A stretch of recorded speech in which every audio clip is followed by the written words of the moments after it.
Do you have a money system? Because I do. When you have a money system, you're able to plan yourself financially. A money system is not simply a budget, but to me, it's financial survival and a wealth building operating system. Without it, I cannot grow. This same system protects my peace, it covers my responsibilities, and helps me grow my income without pulling me into panic decisions. Now, the Moithathi monthly money system.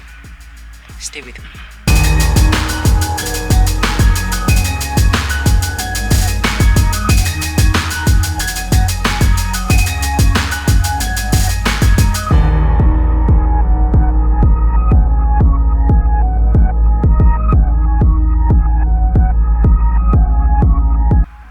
Hi, I'm Miss Moithathi.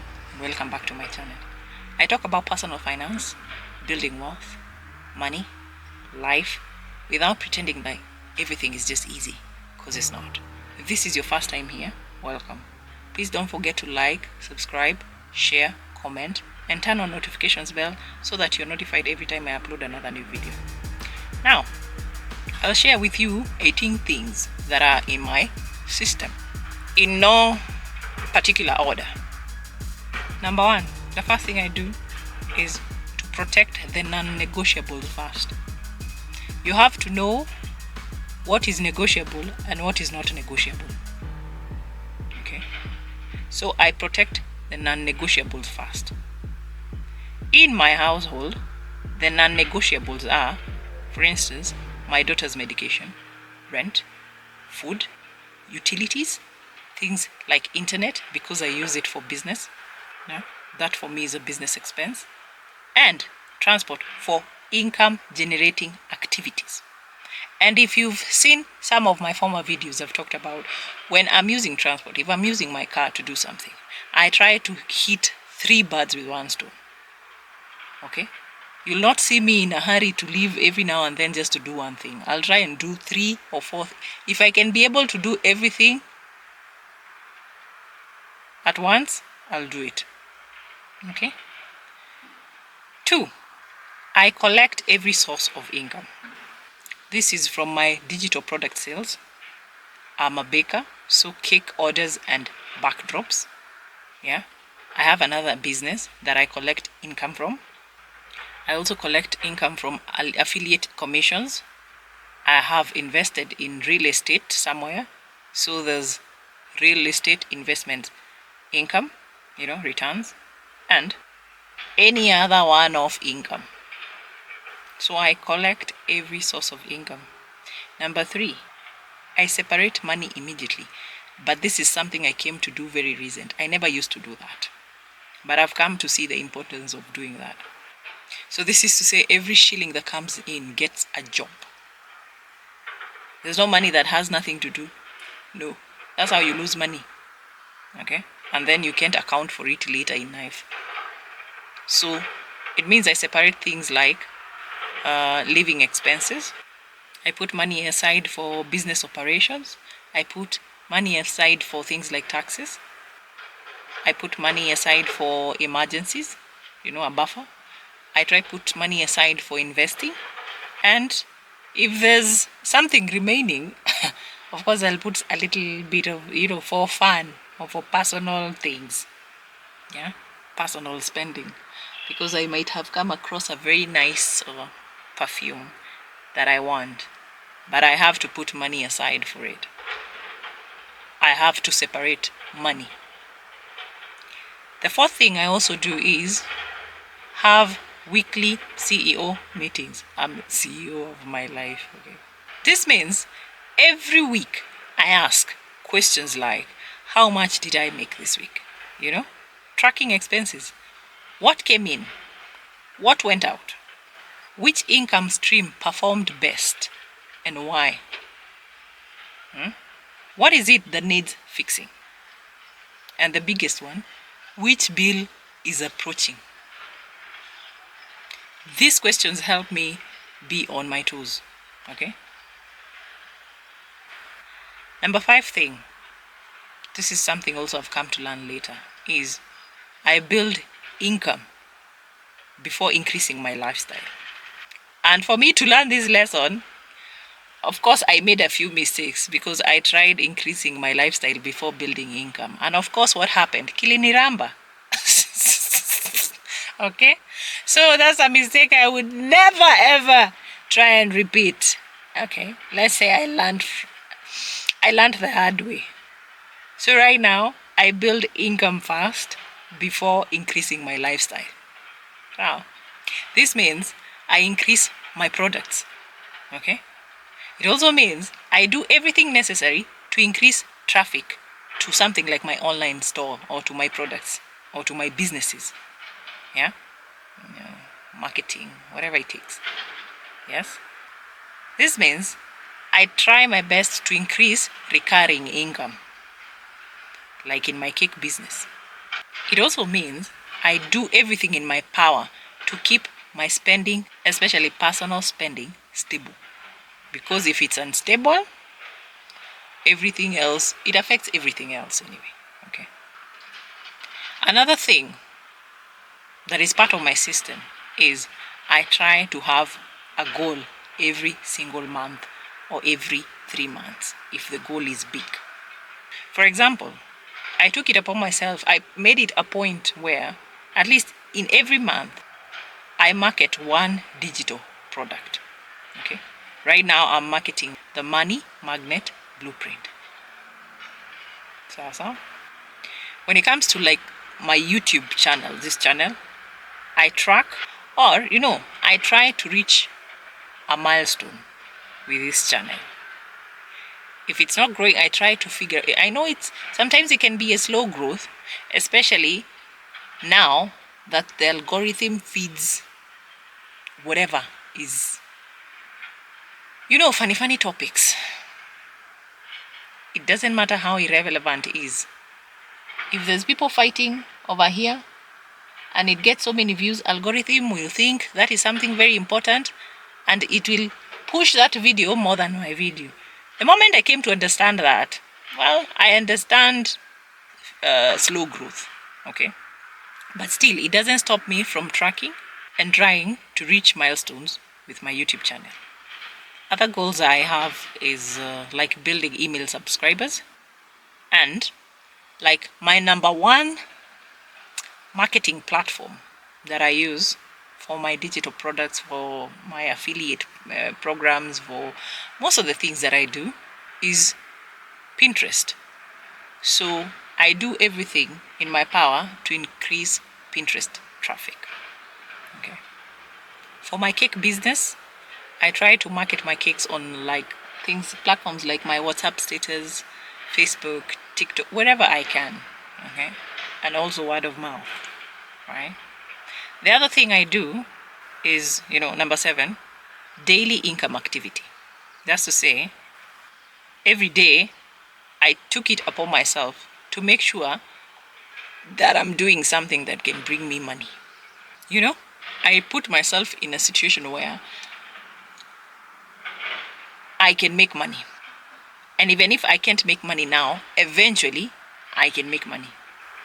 For example, upload a new video, right? Design a pin for my Pinterest account, market my cakes, do follow-up and sell. I try my best to minimize zero income days. And even if I don't bring in money that day, eventually what I do is going to remain out there and it can work for me. It can bring money to me in the near future, even in the far future. Another thing I do, and this one I've talked about it in some of my former videos, is sleep on big purchases. This is a rule that I eventually adopted because I was a spender. I used to be led by fear. I would buy machines. I was a sucker. Woo! I would, because of fear. But yeah, a small machine that can help, out of fear, I buy it. I don't even use it. I hear, oh, there's another, I buy it. Thinking that maybe in the near future, I'm going to use it. I stopped doing that. So nowadays, I wait. I reevaluate. And I only buy it if it solves a real problem now, not in the future.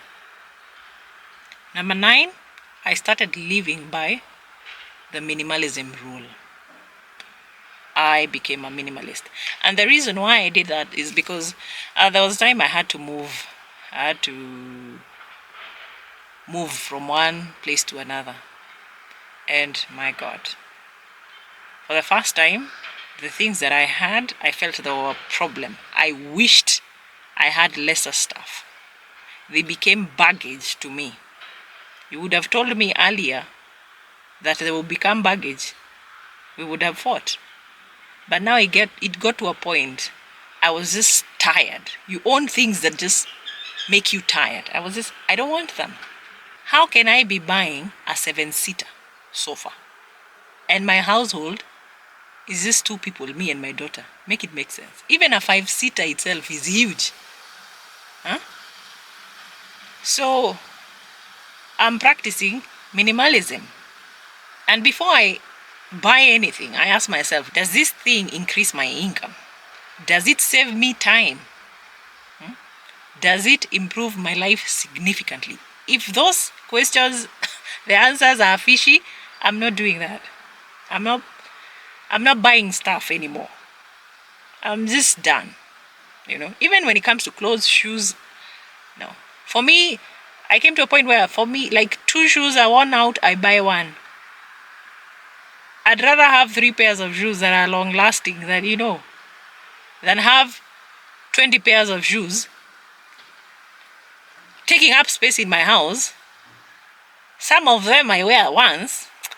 This wastage of money, That's just consumerism. And that's something I decided it's no longer for me. So if these things don't make sense to me, I don't buy them. Okay. Number 10, I build one thing at a time. Meaning, I stopped chasing shiny things. I was also a victim of the shiny syndrome. I had the shiny syndrome. Something looks nice, I buy it without considering a lot of things. I didn't factor the important things. Just because it looks nice, it feels nice. Those were stupid financial decisions. Now I know better. Even if it's something like a system, I finish building one system before I start the next one. Okay? Number 11, I started having a product first kind of mindset. Okay? And this is about my channel, my products, and things I do online. So this is to say every piece of content that I make should support my digital products. It should support my email list, my affiliate income, and my long-term assets.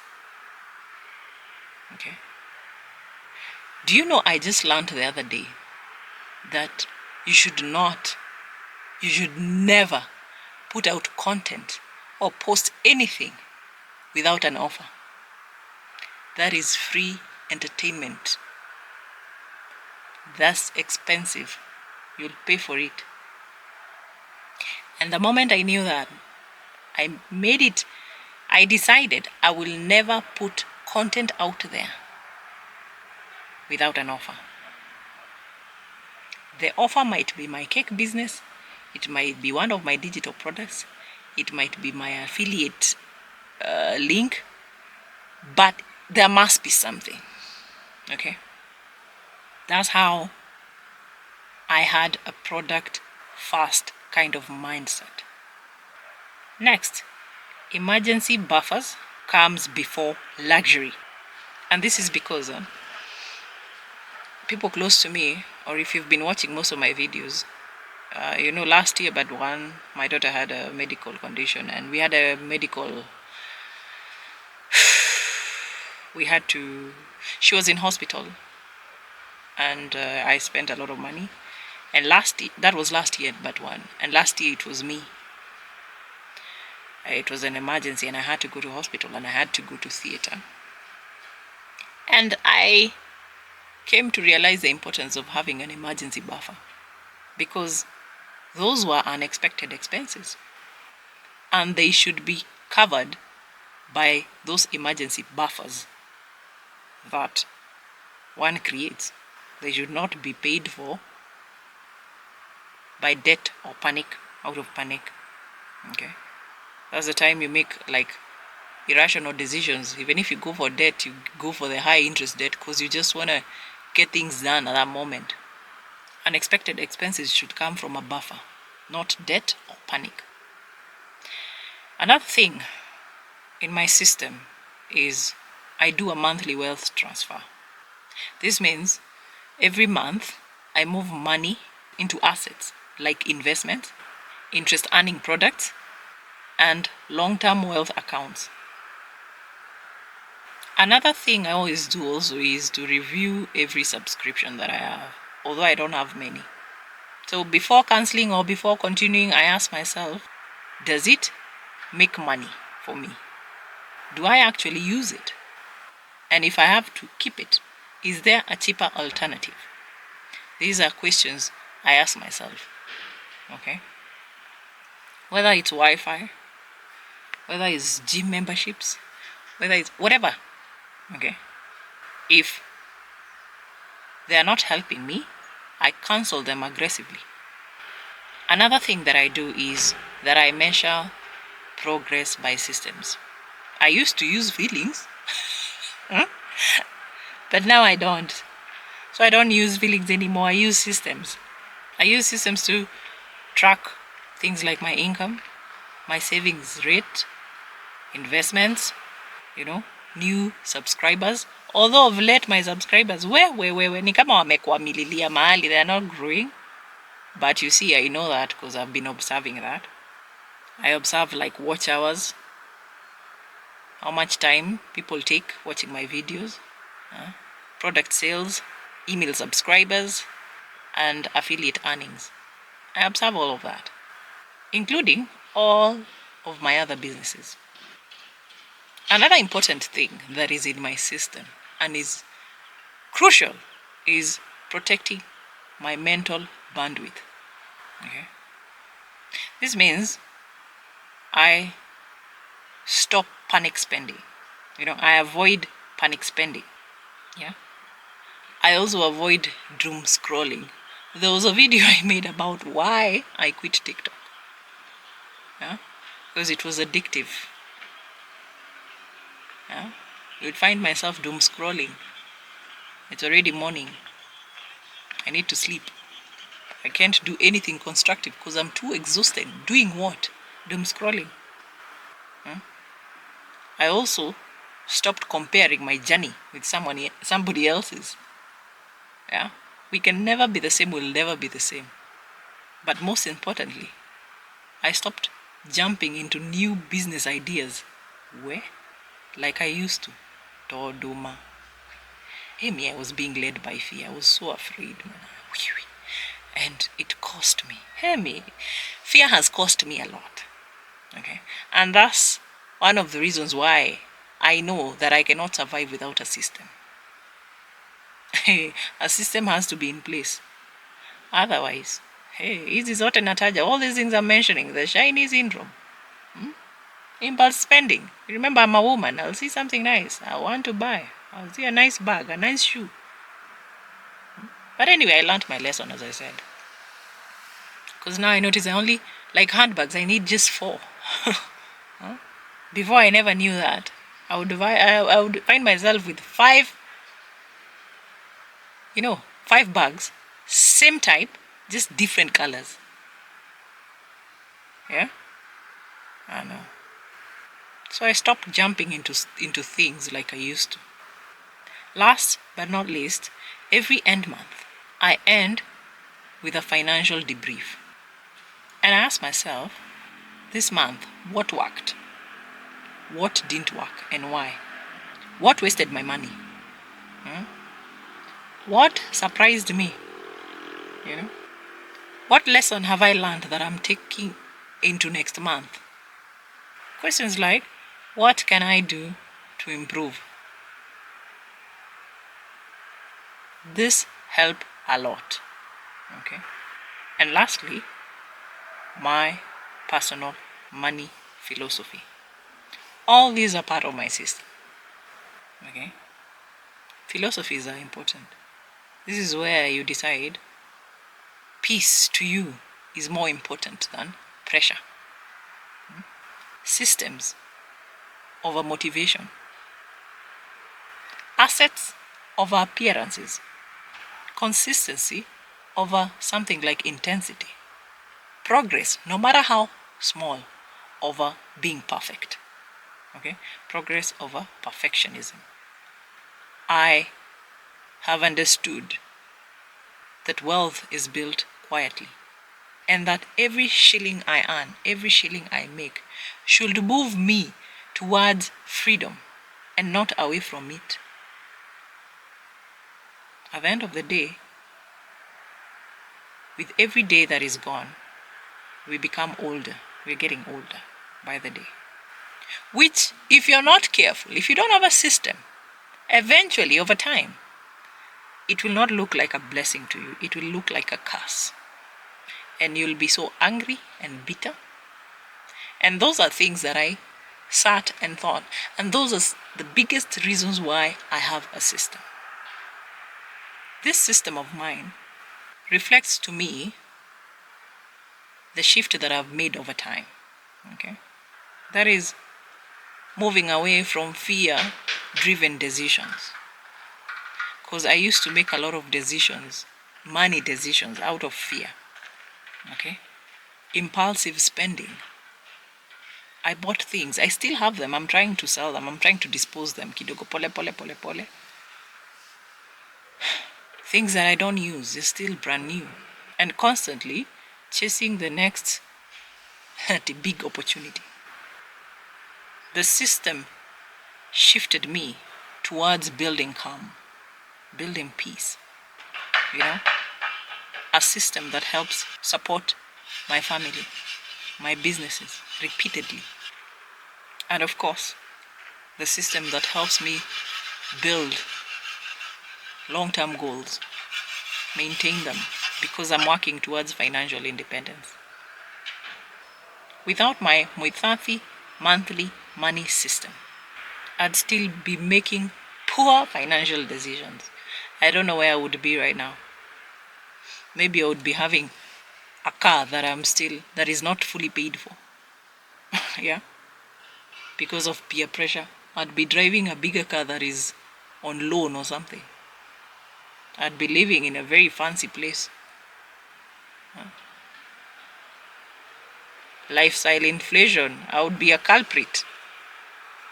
I'd be chasing shiny things, just trying to fit in. So the system in itself, to me, my system is a buffer. It protects me from a lot. And it's a monthly thing because it's also a reminder as to why I have a system. Okay. In this life we are living right now, you cannot afford to just move by without a system. A system is the only thing that will help you be accountable when it comes to your money. Okay. It will help you ask those difficult questions and you'll be able to answer. Because without a system, you'll ignore a lot of things. You'll forget a lot of things. And let's face it, life can be very overwhelming sometimes. Okay.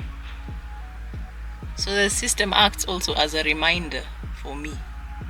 I hope you have a system for yourself. I hope this helps you the way, I hope you see the importance of having a system. It might not necessarily be like mine. You can build a system that aligns with your life, with things you do, with businesses, with the kind of, life that you live. But bottom line is, when it comes to money, when it comes to wealth building, have a system. I have a system. Do you? Well, that's it for us today. I'm Miss Moithathi, and I'll see you in my next video. Cheers.